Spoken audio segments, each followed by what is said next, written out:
You know, one of the reasons that the Save City College Coalition felt the need to give this press conference is because we haven't been seeing our narrative in the paper. And so that's what we're here to do today. You know, basically you've talked about, you know, the shocking decision of the ACCJC, but what we're saying is that this accrediting commission is illegitimate. Their ruling is illegitimate, and we have very good reasons to say that. And so we hope that you'll follow up on this important story, and we'll start with our panelists. Thank you. Good afternoon. My name is Roger Scott. I've been a teacher at San Francisco City College since 1972. I've worked in 5 different departments. Currently I teach English in the African American Scholastic Program. I've also been on the executive board of AFT 2121 for 35 years or so, holding every position except secretary, and there's no chauvinism there. I prepared a brief statement. I share the view that what's happening by ACCJC is outrageous, it's intolerable, and it's simply not, that organization simply doesn't have the authority, legitimate or legal authority to, or moral authority to do what they're attempting to do. A statement by Marty Hittleman, former president of the California Federation of Teachers, called the ACCJC Gone Wild, in also with the complaint and third-party comment by union attorney Bob Besmick, and the many actions that those of us in this room and others have been involved in recent years are certainly challenging the narrative that ACCJC is a legitimate organization acting with legitimate authority. The recent decision to revoke City College's accreditation is outrageous, and that will bring, no doubt, many more supporters and activists to our cause. Closing CCSF or lobotomizing a great college of the people is not going to happen because the people will never permit it. The recent ACCJC decision to revoke the accreditation of CCSF is a declaration of war by careerist bureaucrats and criminal incompetents who are exceeding their authority to justify closing or downsizing a great community college by corrupt private organization that's supported by public funding but without responsible direction or oversight from the Department of Education. The absurdity of that decision and the arrogance of the people who made it assault common sense and public policy. Thank you. My name is Nancy Renko. I'm on the coordinating committee of the Save CCSF Coalition, and also a member and leader in Radicalman and the Freedom Socialist Party, 2 community organizations. The ACCJC decision is wrong, and we will fight it. The ACCJC is using a sledgehammer to try and destroy City College because the students, staff, faculty, and community want to maintain accessible, affordable, and quality education for those most in need: the poor, students of color, mothers, and immigrants. The Save CCSF Coalition, AFT 2121, along with 73% of San Francisco voters who passed Proposition A, have spoken. We want to keep CCSF open, accessible, affordable, and a school which prioritizes student learning. We have been effective in exposing the heavy-handed approach of the ACCJC. Their punishment of closing the school is not a logical response to some of the problems that have been identified. They are blaming students, staff, and faculty for the administration's inadequacies. ACCJC wants to punish those who fight against the privatization and downsizing of public education. They, along with the state chancellor, want to cram their agenda down our throats. They want to use this opportunity to push through takeaway contracts which will only degrade working conditions and affect the quality of education for students. We do not agree with these changes that are being made, which make the college less accessible and gut the pay and working conditions for faculty and staff. These 2 groups have given back to the school by working harder for less pay over the past few years. Meanwhile, the special trustee appointed by the state chancellor has spent the last year collecting $1,000 a day and failing to ensure that CCSF remained accredited. And the administration didn't fix some of the problems cited: lack of fiscal accountability and transparency. And now the state chancellor wants to oppose another special trustee, this time with extraordinary powers, and to throw out the currently elected board of trustees. This new administrator will attempt to ram unilateral decisions down our throats while the accreditation appeal is happening. And all this in the name of saving our school. Well, we don't need no special trustee. We call on Governor Brown to revoke his appointment of the special trustee. We call on the Federal Department of Education to renounce the corporate plan to privatize public education and to work to fully fund public K-12 schools and colleges. We call on those concerned to come out to the demonstration that is happening on Tuesday, July 9th. Stop privatizing education, march to defend City College. And that's going to be happening again Tuesday, July 9th. We're gathering at the downtown campus at 4 p.m., which is 88 4th Street. And then we'll be marching at 4:30 to the Department of Education, which is located at 50 Beale Street. We want to tell the Department of Education to revoke the ACCJC certification as an accredited agency. We want to keep all community colleges accessible and affordable to the poor and working class, denounce the corporate plan to privatize education, take measures to cancel all student debt, work to fully fund public K-12 and colleges. And we want to hold ACCJC accountable for its unwarranted sanctions and decision to try and close CCSF. Thank you. We also would like to, I also want to, on behalf of the coalition, invite people to our next meeting, which is featuring Marty Hittleman, the author of the ACCJC Gone Wild, which Roger spoke about. That will be happening on Wednesday, July 10th, from 6 to 8 p.m. at the Mission Campus, 1125 Valencia Street in San Francisco. Again, an important way to learn more about just what the ACCJC is all about. Thank you. And that flyer is in your press packet.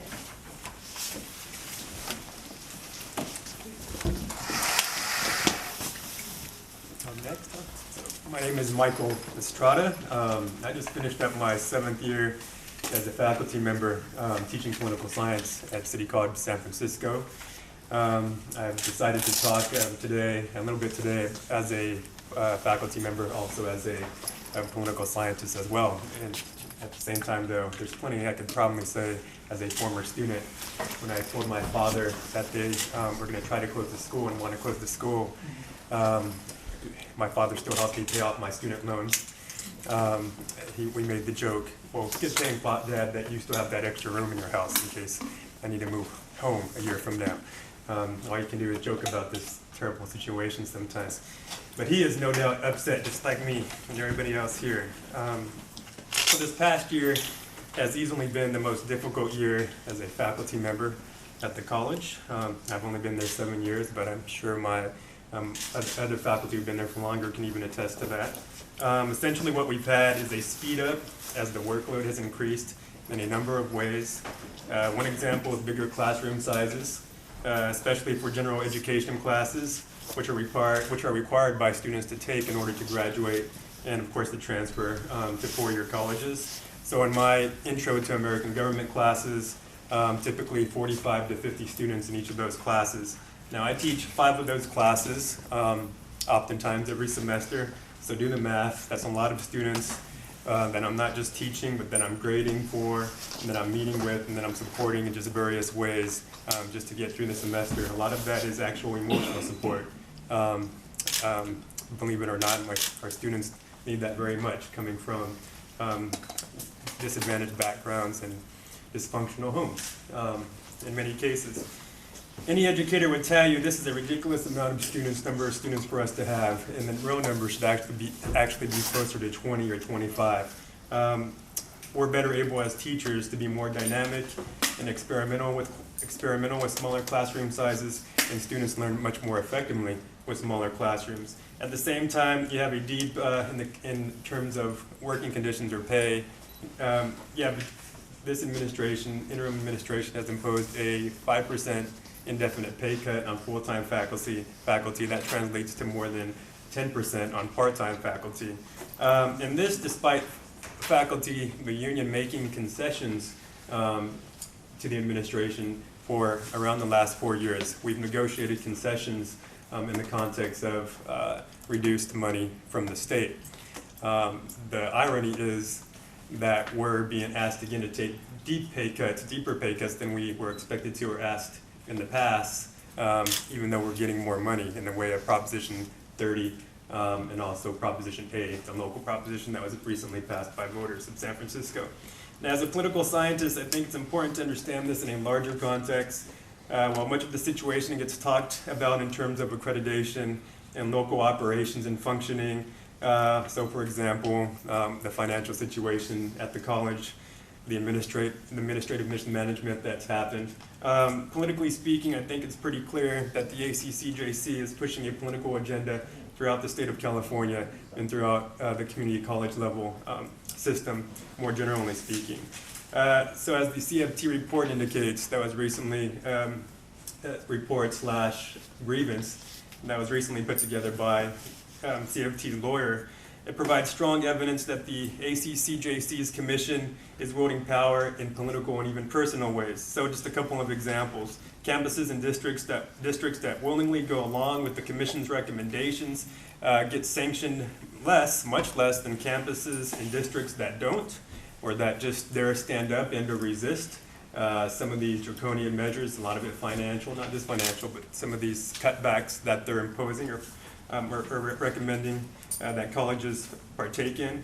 The fact is that trustees and administrators on down to students have been scared to speak out, oftentimes against the ACCJC, for fear of reprisal in the form of harsh and or harsher sanctions. That's the reputation this commission in particular, but this body has increasingly had in the last few years. This is not something that's new to this year right now. This is the situation, the reality for years now, increasingly under the auspices of this particular commission under President Barbara Beno in particular. Schools that have weaker unions and that are less active in activism are sanctioned less than schools that don't, that have stronger unions, that are more active. And you have a president on the commission in Barbara Beno that is on the record for being anti-union. The amount of control the commission has and the secrecy in which they operate in and make decisions is demonstrative of an institution that is not just corrupt but ran autocratically. This is very model that they've actually imposed on the college itself this last year, a very top-down autocratic model that strips power and their decision-making or input away from students, faculty, and community. So the special trustee and two interim chancellors have shown little respect to real input from the aforementioned constituent groups. Now, I don't think this really should be a surprise, just to end. I don't think this should be a surprise because what they want is just part of a larger political agenda, in my view. What they want is to transform and or change community colleges to go away from doing what we want to do and what we were originally envisioned to do, provide a holistic educational framework for students. They want to essentially restrict access to students, give more control to management and or the administration, take power away from faculty, staff, and students, make it less hospitable, make the educational college at the community college level less hospitable for unions, and essentially provide us with less adequate pay and benefits, and make it less responsive to the varied needs of our students. Believe it or not every student wants to be a business major and or engineer. I majored in political science. That was after me changing my major 5 or 6 times on the community college level. People need time to figure out what they want to do, and essentially what you have, another part of this is trying to push students through as quickly as possible through the educational process and penalize them for taking too much time. This is other things that are happening behind the scenes, are part of this larger agenda that's being pushed. So we will resist. They don't like us resisting, and we actually think in part they decided to try to close down the college because we've been critical, because we've been protesting, organizing, because the CFT wrote out this grievance, long, very well done grievance, but we're going to resist anyways and continue to resist. And so I invite people to get more informed or just help us, because obviously the time is urgent. Thank you. Hi everybody, my name is Blanc. I'm a student at City College, and I'd like to speak about how students are being affected by this current announcement and what our perspective is for reversing this decision. The first thing that should be kept in mind is that students, tens of thousands of students, are the people who will be first and foremost affected by the decision and announcement of the Accreditation Commission. And let's be clear, this announcement is not about improving education for students. It has nothing to do with improving the educational opportunities for San Francisco students. What this is about is a decision to impose an agenda to cut down the school, to prevent students like myself and other working class students from the Bay Area from having an accessible school available to them. The ACCJC decision is a political maneuver to downsize our school. ACCJC is an illegitimate body. I'm going to repeat that. The ACCJC is an illegitimate body that has no political or moral authority to impose the decisions that it would like to impose on our school. In fact, the reason that they are going out of their way to attack our school now is that in the process of the last year, the students and faculty have exposed this accreditation body for the top-down rogue institution that it is. In fact, the accreditation body at this moment is under investigation from the Department of Education for violating its own norms. I'm going to repeat that. This body that is intending to try to close down our school is itself under investigation from the Department of Education in response to a complaint filed by the California Federation of Teachers and the American Federation of Teachers locally that explains in over 200 pages every single one of the norms that this accreditation body has violated. So in that context, what we see this is an attack on students and teachers and workers, and we are committed to making sure that our school stays open and that it stays accessible. And I'd like to make sure that the whole community of the Bay Area knows that the school remains open. It's not true that your credits are going to be worthless if you enroll in the fall. We need everybody actually to enroll in the fall. If you support City College, enroll in the fall. City College is still open for the next year, and we are sure that given the support that City College has in the whole Bay Area, that it will remain open not only for the next year, but in the years and decades to come. There's a very clear solution to the problem that is facing City College. One is more funding, and in fact, through Prop A, we've won much of this funding, but nevertheless, the Accreditation Commission continues to attack our school. The other is that the Department of Education needs to immediately revoke the license for the ACCJC to function. Next Tuesday, we will be marching to the Department of Education to insist that the Department of Education immediately cancel the ACCJC's body's right to exist, because it has shown itself to be completely out of control. In order to save our school, we need the support not only of all community members, but all of the elected representatives of San Francisco and the state. Frankly, I've been shocked as a student that the mayor has not until this point come out clearly in support of our school and to denounce the accreditation body.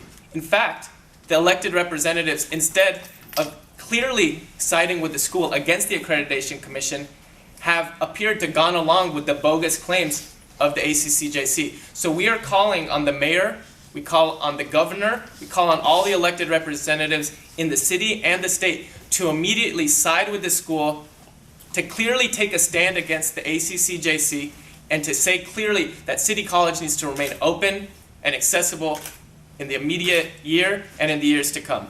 So we invite everybody to come next Tuesday for our rally and to get involved in building a movement to save our school, because only through that we'll be able to create the pressure needed to turn back this egregious decision. My name is Karen Saginaw. I'm Vice President of the Academic Senate. Until recently, I was President of the Academic Senate, and I'm here because of what I've learned about the Accrediting Commission. Last fall and over the course of the year, I was working under the assumption that the Accrediting Commission was a fair organization and that we needed to respond to their recommendations and that would lead to a change in our accreditation status. The faculty worked very, very hard to do that for the areas that were under our responsibilities, in terms of the governance areas under our responsibilities, and in terms particularly of student learning outcomes, which is doing assessments and measuring how well students succeed, and so that we can improve our teaching to make sure students succeed as much as possible. The faculty did amazing work. I was present for many of the sessions with the visiting team that ACCJC sent to see how we were doing in March. The visiting team was extremely impressed with the work we'd done. They literally applauded the work that we'd done and told folks at City College that our student learning outcome work should be a model for the state. I was one of the few people that was allowed to see, confidentially, I wasn't allowed to talk about it, the report written by the visiting team after they had come here. And in that report, they said that we had done an excellent job of student learning outcomes, and they said a lot of other things. Although I was not allowed to keep a copy of that report, I made a number of notes from that report, and I have then taken a look at the letter from Barbara Beno that came out 2 days ago. The letter from Barbara Beno, the decision of ACCJC is supposed to be based squarely on what they hear from the visiting team that came and talked to us and that examined all our documents. However, although the visiting team said that we were doing a great job with student learning outcomes on instruction, Barbara Beno now thinks that, in her letter, says that we did not meet their recommendation on student learning outcomes. There are 12 accreditation standards that the letter from Barbara Beno says we do not meet, when the visiting team's report said that we met those standards. As I have read the complaint done by CFT and discovered that there are many ways in which the ACCJC has been unfair, has been biased, has not been doing their job of fairly assessing colleges. But now I'm seeing this evidence for City College, and I find it completely unacceptable. I want to stress, I'm very concerned over the effect that this is having on our students. Everything that we're teaching at this point, the teachers are still very hard at work making sure that we're giving the best education possible to students. Our classes are all fully accredited now and for the next 12 months at least. And we, of course, will be doing absolutely everything we can to keep City College open and operating. Thank you. My name is Muriel Parente. I am the Department Chair of Disabled Students Programs and Services at City College, and I have been here 20 years. And I add my voice along with my colleagues here to say that this decision is absolutely outrageous. And I want to begin by telling the students that we care about you, that we're open, we're going to stay open, we're going to do everything in our power to stay open. And we want you to sign up for classes, and we want you to come here, and we do care. We also want you to join us on the demonstration on the 9th. Please add your voice. I'm the department chair that serves 3,000 students with disabilities across the district. And I'm here standing for those who can't stand, those giving a voice to those who can't speak, for those who can't hear, for those who have intellectual disabilities or learning disabilities. The closure of this school and the impact of all this stress is absolutely monumental on my population of 3,000 students with disabilities who just want to go to school. There are not a lot of other resources in San Francisco. City College is the place for them to be, to learn, to grow, to be part of the community. And it's absolutely outrageous that the accreditation team could come in to a glorious place like City College and say that we're not good enough. We are good enough. And I'm here to say that everybody here knows that everybody at City College is good enough. I also want to remind people that we have lots of veterans with disabilities coming to City College who depend on City College. Thank you very much. open it up to questions. Stone, Kim from KGO Radio, I'll start with you. What would you say to the argument that there has to be some type of accreditation committee to make sure that you get the same education in San Francisco as you do in Fresno? Clearly, there's dissatisfaction with the accreditation committee that's done this, but doesn't there need to be something? Oh, surely there has to be an accreditation process. We are questioning this accreditation process, and we want it investigated, because something is amiss. If I may add to that, the accreditation standards, right, the standards themselves are not the problem. It's the way they interpret, misinterpret, deviate from the standards that they set.